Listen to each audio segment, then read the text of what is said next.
कुल मिलाकर ट्रंप की भूमिका को लेकर कई सवाल इस पूरे मामले पर उठाए जा रहे हैं। तो 3 सवालों के साथ हम इस चर्चा को शुरू करेंगे। पहला सवाल कि क्या ईरान इजराइल की जंग में क्या अब अमेरिका शामिल होगा, क्योंकि डोनाल्ड ट्रंप बार बार कह रहे हैं कि रियल एंड उन्हें चाहिए। यह रियल एंड क्या है यह समझने की कोशिश करेंगे। दूसरा सवाल, क्या ईरान के न्यूक्लियर बम बनाने की अफवाह फैलाई गई है? कई सालों से यह बार बार कहा जा रहा था कि ईरान न्यूक्लियर बम बनाएगा, क्या यह अफवाह है? इसको लेकर भी हमारी चर्चा होगी। और ईरान के समर्थन में आखिरी सवाल, तुर्की और रूस के बयानों का कुछ असर होगा? साफ शब्दों में रूस ने कहा है कि इस तरीके से लड़ाई होना ठीक नहीं है। क्या इसके बावजूद अमेरिका इस युद्ध में उतरेगा? इन सवालों के साथ हम हमारे पैनल के पास जाएंगे और ये सवाल पूछेंगे। पहला सवाल मेरा यही साफ नजर आ रहा है यहां पर भरत बराई, कि क्या जिस तरीके से डोनाल्ड ट्रंप कह रहे हैं और 2 दिन में जिस तरीके से माहौल बदल गया। 2 दिन पहले डोनाल्ड ट्रंप कहने की कोशिश कर रहे थे कि सीज फायर होना चाहिए, और अब वो कह रहे हैं कि रियल एंड चाहते हैं। खोमेनी को धमकी दे रहे हैं कि मुझे पता है कि आप कहां छुपे हुए हैं, हम कभी भी आपको मार सकते हैं। यह बदलाव किस तरीके से हुआ 2 दिन के भीतर? ऐसे बदलाव तो नहीं है। जब राष्ट्रपति ट्रंप ने बताया कि सीज फायर होना चाहिए, उसके साथ उन्होंने वो भी बोला था अनकंडीशनल सरेंडर। वो चाहते थे कि ईरान अपना जो परमाणु हथियार बना रहे हैं उनको बंद कर देना चाहिए, और उनकी जो नटान्स और फोर्डो की फैसिलिटीज़ है उसको ख़त्म कर देना चाहिए।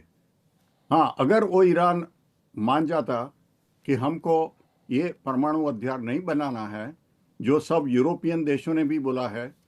अब G7 में जो स्टेटमेंट इश्यू हुआ उसमें भी उन्होंने बोला है कि ईरान के पास परमाणु हथियार नहीं होने चाहिए।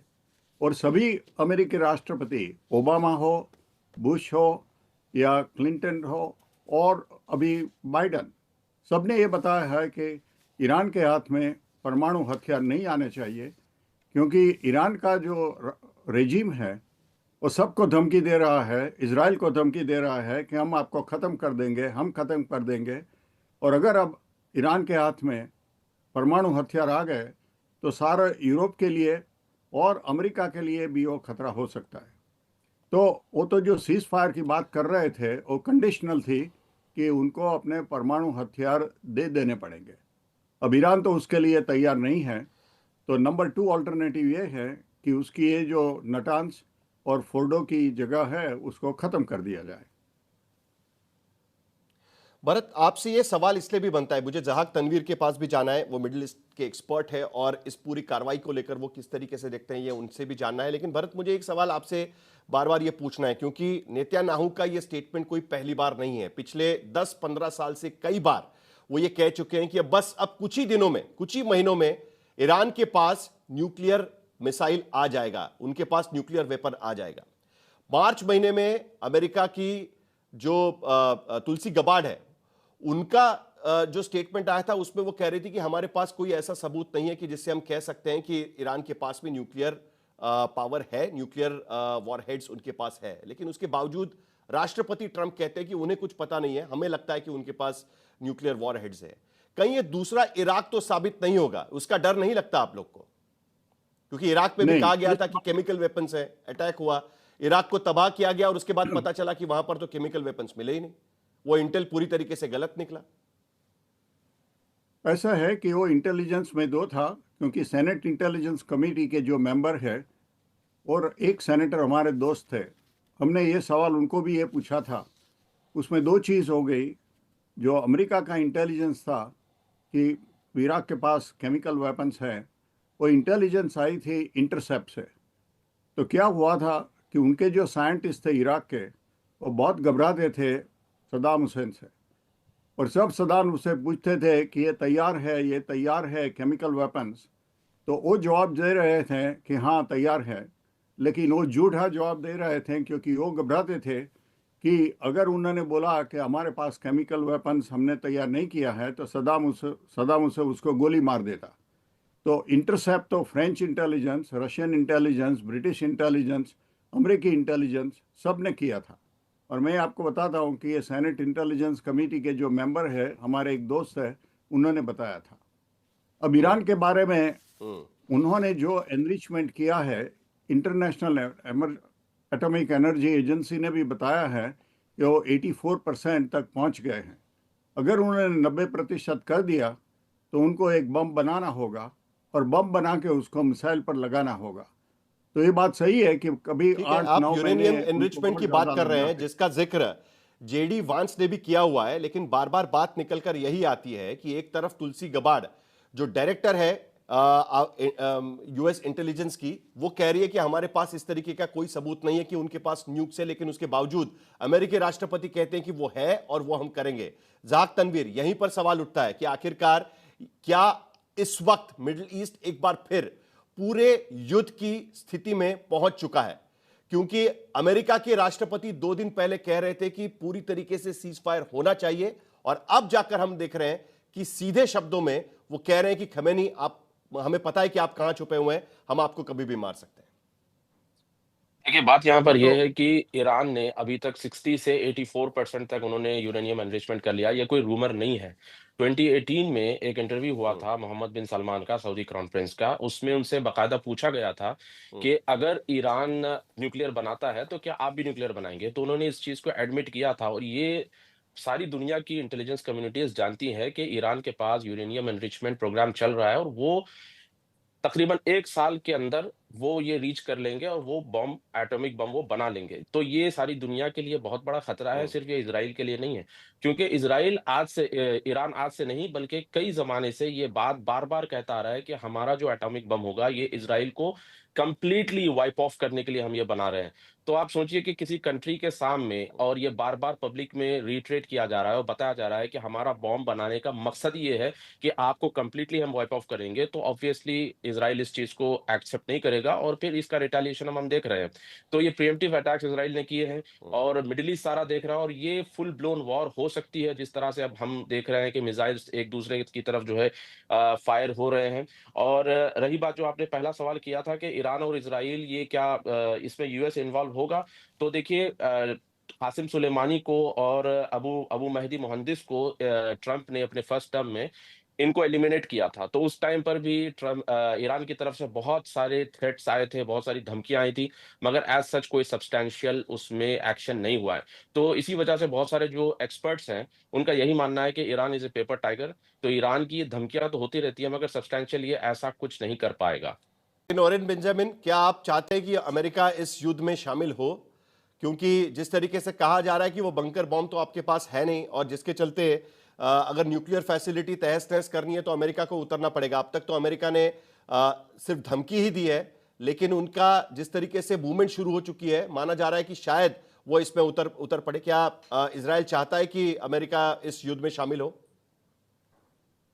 देखिए, पहले दिन से जब वॉर शुरू हुआ है, तभी से आज तक, कल तक, आप लोग जो मिसाइल, जो इसराइल की तरफ से मिसाइल आ रहे हैं, उस मिसाइल में बहुत कम हुआ है। पहले दिन जो 100-200 मिसाइल इस ईरान की तरफ से आ रहे थे, आज कल के दिन, आज ही सवेरे 7 या 8 तक आ गया है। उसका मतलब यही है कि इसराइल ने जो अटैक किए हैं, वो उनका जो इंफ्रास्ट्रक्चर, मिलिट्री इंफ्रास्ट्रक्चर, जहाँ पे उनके मिसाइल है, जो बैलिस्टिक मिसाइल जहां पे उन्होंने छुपाए हैं, वो पूरे तबाह कर दिए हैं। और रही बात अमेरिका की, तो फिलहाल में तो अमेरिका वैसे भी, पूरी दुनिया को पता है कि अमेरिका इसराइल के साथ है। मगर इस जंग में पहले दिन से ही इसराइल अकेला लड़ते आया है। और मैं और एक बात कहना चाहता हूँ कि जब ये वॉर शुरू होने के पहले अमेरिका और ईरान के बाद बीच में 60 दिन तक का दिन था, जिनमें डायलॉग चालू था। 60 डेज, 61 डे पे इसराइल ने अटैक किया है। तो ये बात और एक है। दूसरी बात यह है कि 7-8 साल पहले इस्राएली प्राइम मिनिस्टर बेंजामिन नेतन्याहू ने ईरान से स्मगल्ड सीडीज और डॉक्यूमेंटेशन, जो इनके न्यूक्लियर वेबसाइट से, न्यूक्लियर साइट से, वो पूरी दुनिया को बताए थे। तो पूरी दुनिया को पता है कि इनका लक्ष्य क्या है, इन्हें क्या करना है। पहले ही दिन से ईरान के जो खामेनी है, वो कहते हैं कि पूरी दुनिया के नक्शे से इसराइल को खत्म करना है, यहूदियों को खत्म करना है। तो वो डायरेक्टली ना करके वो प्रॉक्सी वॉर्स करते हैं, हमास को लेके, हिजबुल्लाह को लेके, फिर हुतीस को भी बीच में लाया है। अब आप देख लीजिए कि हमास आधा खत्म हो गया है, हिजबुल्लाह को खत्म कर दिया है, उनके बड़े बड़े लीडर्स को खत्म कर दिया है, और हुतीस को भी बहुत बड़ी मार पड़ी है इसराइल अकेले ने। मगर ये बात यहीं पे खत्म नहीं होती है। जब उनका जो यूरेनियम, जो न्यूक्लियर बम बनाने का जो टारगेट है वो बढ़ रहा है, पूरी दुनिया को पता है, और ठीक वो है, अगर नहीं रुकाते हैं तो बट नेचुरली कि वो लोग इसराइल को तबाह कर देंगे। चलिए मुझे आपको रोकना पड़ेगा क्योंकि इस वक्त ईरान से हमारे साथ में प्रोफेसर जमीर अब्बास जाफरी इस वक्त जुड़े हुए हैं। ये प्रोफेसर है अल मुस्तफा यूनिवर्सिटी कॉम से, ईरान से वो इस वक्त जुड़े हुए हैं। और चूंकि ईरान में इस वक्त स्थिति ऐसी है कि इंटरनेट कनेक्शन ठीक से नहीं चल रहा है, तो उनसे मुझे पहले बात करनी पड़ेगी। प्रोफेसर जाफरी, आप बहुत बहुत शुक्रिया कि आप हमसे बात कर रहे हैं। इसके लिए हम ये समझना चाहते हैं कि जिस तरीके से अमेरिका बार बार धमकी दे रहा है और पहले सीज फायर की बात कर रहा था, उसके बाद अब वो कह रहे हैं कि हम रिजीम चेंज करना चाहते हैं, हम चाहते हैं कि न्यूक्लियर फैसिलिटी पूरी तरीके से ध्वस्त हो और आप इसको मान ले। किस तरीके से आप इसको देखते हैं? ईरान इसको किस तरीके से देखा? देखिए, अगर कोई भी अक्लमंद इंसान इस वक्त अमेरिका के ऊपर भरोसा करता है, तो हमें उसकी अक्लमंदी के ऊपर और उसकी समझ के ऊपर सवाल उठाना चाहिए।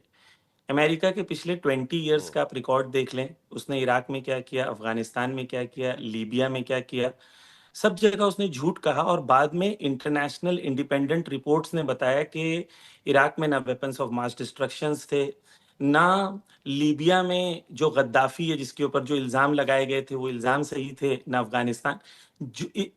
अमेरिका ने क्या किया, पूरी दुनिया में तबाही मचाई, मिलियंस ऑफ लोग मर गए, मिलियंस ऑफ लोग बेघर हो गए। ये अमेरिका की रियलिटी है। तो अगर कोई अक्लमंद इंसान इस वक्त ये सोच रहा है कि अमेरिका सच बोल रहा है, तो यानी हम उसके बारे में क्या कहें? पहली चीज तो ये। दूसरी चीज के उनके क्लेम्स देखें क्या है। पहला क्लेम उनका क्या है कि अमेरिका, ईरान जो है न्यूक्लियर बॉम्ब बना रहा है। पहली चीज तो ये है कि आप मुझे बताएं कि एनपीटी जो है, जो नॉन प्रोलिफरेशन ट्रीटी जो है, वो किसने साइन किया है? ईरान ने या इजराइल ने? ईरान ने किया, इजराइल ने साइन नहीं किया है। मिडिल ईस्ट में बॉम्ब, न्यूक्लियर बॉम्ब किसके पास है? इजराइल के पास के ईरान के पास? इजराइल के पास है। आप दोनों कंट्रीज को देखें तो दोनों कंट्री में ऑक्यूपाइंग कंट्री कौन सी है? दोनों कंट्री में सबसे ज्यादा जुल्म करने वाली कंट्री कौन है? 30,000 बच्चों को उन्होंने मार दिया है। 30,000 बच्चे आप जानते हैं कितने होते हैं? 30,000 बच्चे। ऑफिशियल रिकॉर्ड्स है। ह्यूमन राइट्स ऑर्गेनाइजेशंस कह रही हैं कि जो इजराइल इस वक्त कर रहा है, जो गाजा में किया जा रहा है, वो जेनोसाइड है। एमनेस्टी इंटरनेशनल कह रही है जेनोसाइड है। इजराइल एक ऐसी कंट्री, आप सोचें, महात्मा गांधी ने सही कहा था। महात्मा गांधी, नेल्सन मंडेला, सब इजराइल के खिलाफ थे। लेकिन अफसोस की बात है कि वो गांधी के सिद्धांतों को छोड़ के आज दुनिया अमेरिका और इजराइल के तलवे चाटने में लग गई है। आप, महात्मा गांधी ने क्या कहा था हिंदुस्तानियों से? कहा कि मैं कभी भी इजराइल को कबूल नहीं करूंगा। और जिस तरीके से पैलेस्टाइन पैलेस्टीनियंस के लिए है, जिस तरीके से लेकिन इंग्लैंड प्रोफेसर इंग्लिश के जाफरी, लिए है।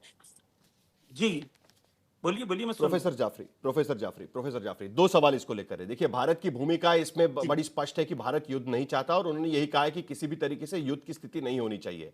भारत के विदेश मंत्री ने इस मामले में ईरान के विदेश मंत्री से बात की और इजराइल से भी इसके बारे में बात हुई है।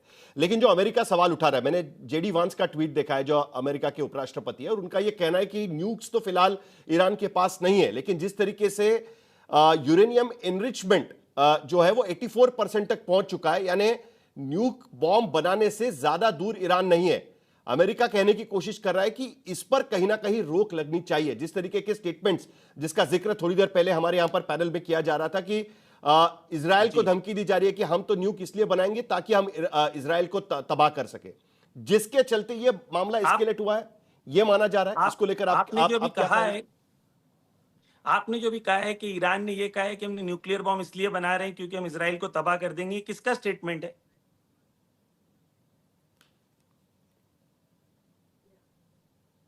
ये झूठ है, पहली बात। दूसरी बात ये है कि मैं 2002 में लंदन में स्टूडेंट था, वहां पर मैं पढ़ रहा था। उस जमाने में टोनी ब्लेयर ने एक इंटरव्यू दिया था और कहा था कि 1 वीक में ईरान न्यूक्लियर बॉम्ब बना लेगा, 1 वीक में।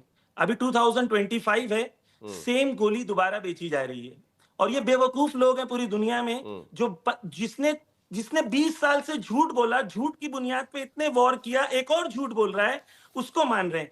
अभी IAEA के चीफ हैं, उन्होंने कल अर्जेंटीना में एक इंटरव्यू दिया। और सीएनएन में भी एक इंटरव्यू दिया। जानते हैं जो आईएईए बॉडी है जो चेक करती है कि ईरान में न्यूक्लियर बॉम्ब बन सकता है या नहीं, वो कहते हैं कि न्यूक्लियर बॉम्ब ईरान में नहीं बन सकता, और न्यूक्लियर बॉम्ब हमने कोई बात नहीं कही कि ईरान में न्यूक्लियर बॉम्ब बन रहा है। आपको मैं एक बात बता दूं, क्योंकि आपके जो गेस्ट थे उनसे पहले उन्होंने भी कुछ चीजें कही थी, मैं जल्दी जल्दी क्लियर कर देता हूं एक एक बात। पहली चीज तो ये है कि ईरान के नहीं, पास उनसे भी न्यूक्लियर पूछ लेंगे एनरिचमेंट क्योंकि की उनका दावा टेक्नोलॉजी। था जहाक तनवीर का। प्रोफेसर जी, जाफरी, जहाक तनवीर ने दावा किया था कि ईरान के तरफ से यह स्टेटमेंट आया था। जहाक तनवीर, अगर मैं गलत नहीं हूं तो आपका यह स्टेटमेंट था। देखिए प्रोफेसर जाफरी कह रहे हैं कि आप बताइए किसका स्टेटमेंट था। बताइए, मैं वेट करता हूं। किसने कहा था कि हम न्यूक्लियर बॉम्ब बना के इजराइल को तबाह कर देंगे? एक ऑफिशियल का नाम बता दें।